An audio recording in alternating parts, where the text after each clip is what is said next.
कर्जत येथील नगरपंचायत हद्दीमधील अण्णाभाऊ साठे नगरमधील सार्वजनिक वहिवाटाच्या जागेवर अनधिकाराने आणि बेकायदेशीर अतिक्रमण करत असल्याबाबत नगरपंचायतचे मुख्याधिकारी यांच्याकडे वेळोवेळी तक्रारी केल्या, मात्र त्यांनी त्याकडे दुर्लक्ष केलं. त्यामुळे भानुदास पवार यांच्या वहिवाटीचा रस्ता बंद होत असल्याने त्यांनी त्याविरुद्ध कर्जत तहसील कार्यालयासमोर उपोषण सुरू केलं.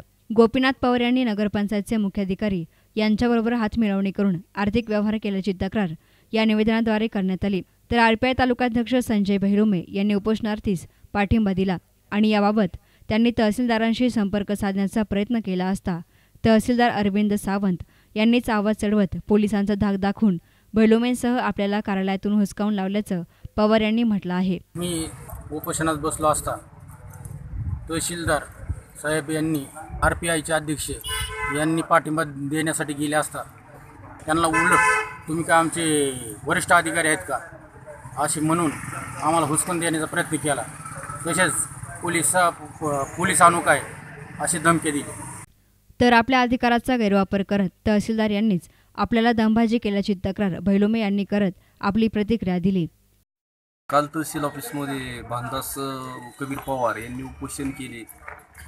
त्यावेळेस मी उपोषण करता तहसीलदार साहेब सावंत साहेब यांना भेटायला गेलो असता त्यांनी सांगितलं की तो उपोषण काही करू नका, तुम्ही तो उठून जा. त्यांना म्हणजे तुमच्या हातात ताब्यात काही नसेल तर आम्ही त्यांना उठवितो, तर ते म्हणून उठवा. मग मी बोललो त्यांना लेखी द्या मला तशी की बाबा तुमच्या अखत्याऱ्यात नाही आहे म्हणून.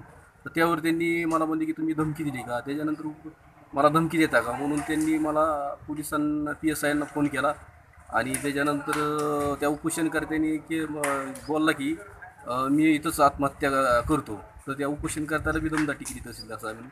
तरी त्यांनी PSIला फोन केला की ह्यांना पकडून घेऊन जाऊन, तरी यांच्यावर सरीतसर कारवाई करावी अशी आमची आरपीआय कर्जत तालुका यांची तर्फे मागणी आहे.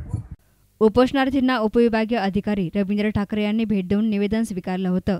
नगरपंचायतचे CO यांनी दूरध्वनीवरून तहसीलदारांना उपोषणाकडे लक्ष देण्याचं सांगितलं होतं, मात्र तहसीलदारांनी आपली जागा सोडलीच नाही.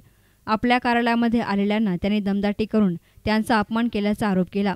या प्रकरणाचे CCTV फुटेज उपलब्ध आहेत, त्याद्वारे चौकशी करण्यात यावी अशी मागणी बहिरुमे यांनी केली आहे.